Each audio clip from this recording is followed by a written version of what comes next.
Bueno, buenas tardes a todos, a todas. Un agradecimiento especial a la Municipalidad de Lima Metropolitana, al Ministerio del Ambiente y de Educación.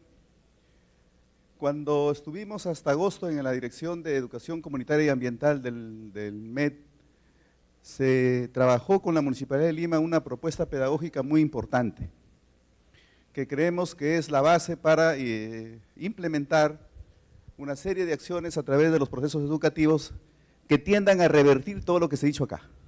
Es decir, que nos lleve en un proceso, supongo progresivo, de acciones concretas para poder ingresar en un proceso largo de movilidad sostenible, que no solamente tiene que ver con el tema de educación, sino también con políticas de gestión ambiental, económica, social, etcétera, ¿verdad?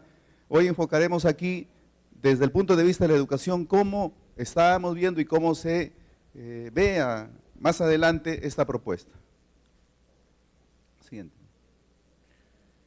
Bueno, ya todo lo que se ha dicho aquí, lo que refleja es que existe un paradigma del transporte que tiene todas esas características que llevan prácticamente a un colapso de la sociedad por el lado del transporte, que atenta contra la salud, la vida, el cuerpo, todos los derechos que tienen las personas de vivir en bienestar. Ese es el actual paradigma del transporte que ustedes lo han podido notar en todas las exposiciones con sus gravísimos problemas y sus impactos en la vida cotidiana y el bienestar. Siguiente. Estas son las características también que ya se han dicho, causa de muertes, cómo están las personas, los peatones, cómo se les afecta sus derechos, los ciclistas, incluso las horas hombre y las horas que perdemos nosotros en el tránsito, en fin, los problemas en general. Siguiente. Incluso aquí con esto podemos ya proyectarnos esos problemas, cómo los vamos a ver en el año 2050, en las proyecciones que ha hecho el último foro de transporte sostenible en América Latina en Bogotá, hace unos días, el 2011, y ya están más o menos señalando qué es lo que va a significar el transporte si es que no adoptamos medidas urgentes y entre ellas las de política educativa. El crecimiento de la propiedad de los automotores indica que existirán entre 2.000 y 3.000 millones de vehículos en el año 2050. Esa es una tendencia que se está manejando como un dato, ¿no? Como resultado se esperan pérdidas crecientes, que ya se dijo, en todos los aspectos que afectan contaminación, choques, salud, consumo energético, emisiones de gases de efecto invernadero, etcétera. La OMS proyecta que los choques y atropellos serán la quinta causa de muerte en el año 2030 con más de 2 millones de personas al año. Es según los últimos informes del foro que se ha dado.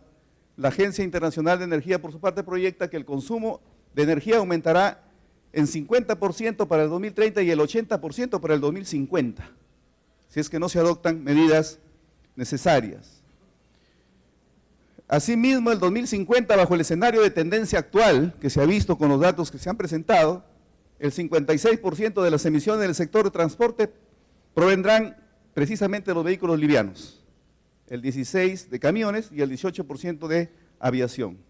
Esta es más o menos la tendencia que en el foro se ha presentado, como que si no se hace algo en relación a lo que se ha presentado aquí con los datos actuales, se va a seguir en eso.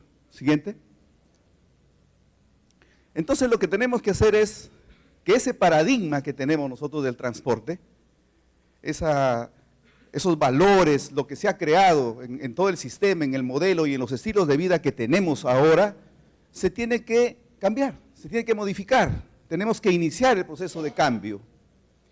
Y fundamentalmente los procesos de cambio de valores, de actitudes y el estilo de vida, la responsabilidad de cambiar las actitudes, los conocimientos, las capacidades, los estilos, las prácticas, los hábitos, recae fundamentalmente en los procesos educativos. Por eso la gran responsabilidad que tiene el sector de educación, no solamente en las escuelas, sino también en la educación comunitaria, en la municipalidad, en el sindicato, en la organización social, en las municipalidades, en todo el hogar, etcétera, en los espacios donde estamos. Pero como la educación alberga un promedio de 8 millones de personas todos los días en las escuelas y trabaja con ellos, estamos hablando de una generación muy grande de la población que en poco tiempo van a tomar decisiones, van a hacer políticas, van a hacer estrategias en relación al transporte, entre otras políticas que tienen que adoptar para la vida. Pero ya desde 1992, en el libro verde sobre el impacto del transporte en el medio ambiente en la Unión Europea, ya se señalaba el tema de que el objetivo de una estrategia basada en un enfoque global sería el de fomentar la movilidad sostenible mediante la integración de los transportes en un contexto general de desarrollo sostenible. Se pensaba entonces, y hace mucho tiempo, que era necesario incorporar toda la gestión del transporte en una visión de desarrollo sostenible.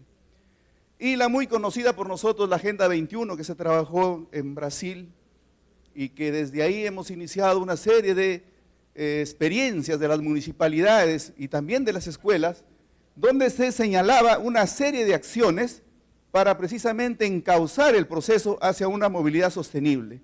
El tema de la movilidad sostenible no es un tema reciente.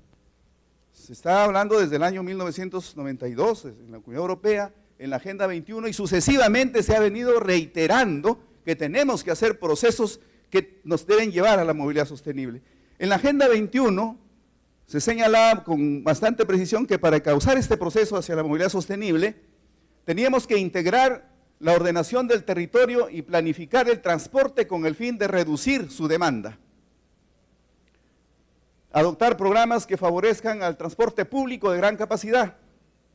Fomentar el uso de medios de transporte no motorizados, bicicleta, marcha, andando, a pie.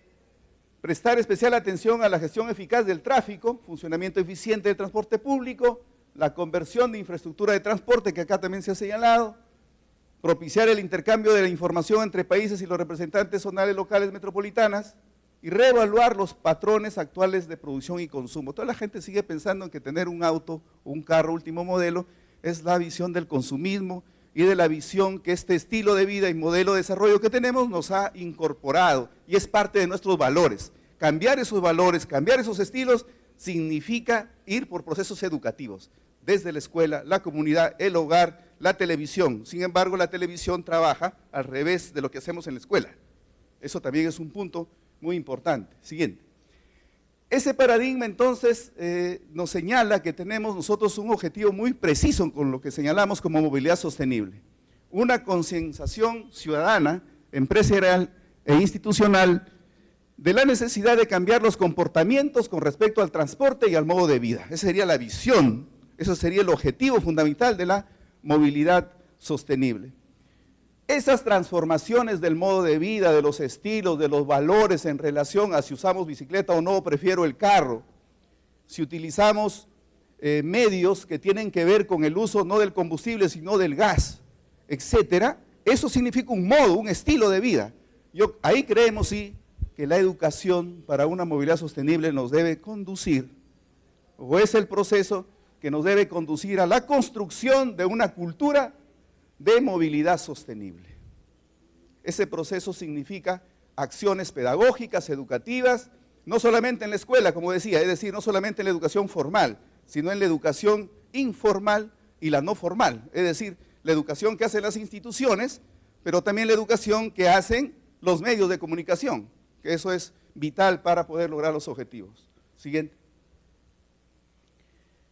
En el Perú, no de ahora, sino ya desde el año 2004, el entendimiento de la educación en salud, que acá se ha dicho, el entendimiento de la educación en el uso de energías limpias, es decir, la ecoeficiencia, el entendimiento de la educación en los riesgos, es decir, la vida, la salud, que aquí también se ha hablado, se mueren las personas, los peatones.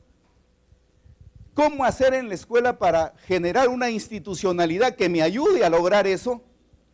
Y cómo hacer procedimientos pedagógicos para poder precisamente hacer que nuestros niños incorporen competencias, desarrollen competencias, para que tengan esa visión de desarrollo sostenible, se ha venido trabajando en el Ministerio de Educación.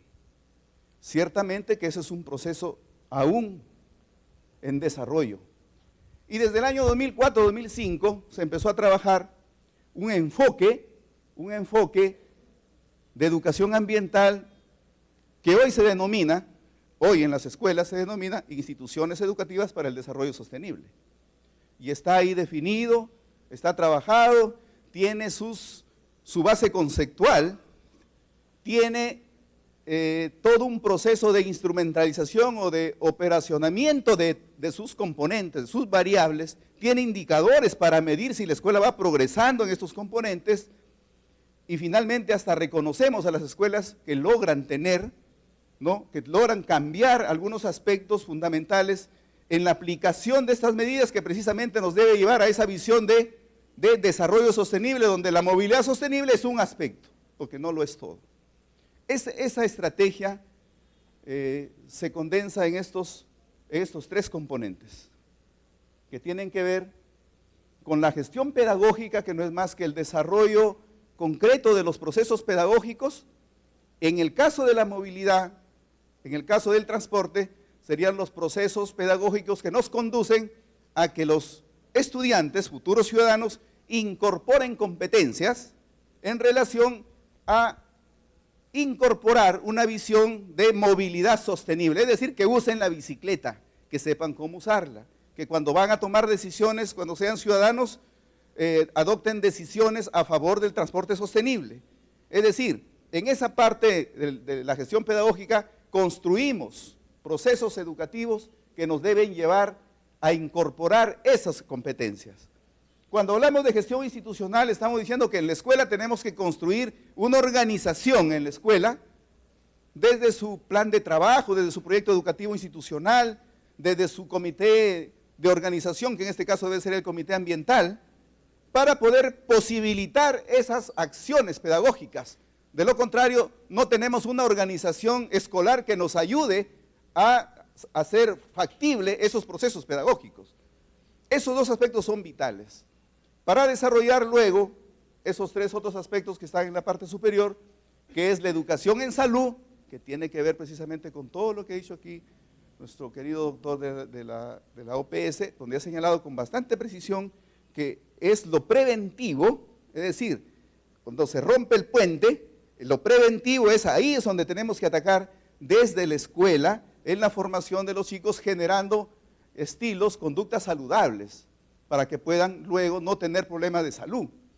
Cuando hablamos de ecoeficiencia, lo que aquí se plantea es que tenemos que usar energías limpias, y cuando decimos energías limpias es decir, en la práctica concreta, cuando hablamos de movilidad sostenible, nos estamos diciendo que hay que generar una conciencia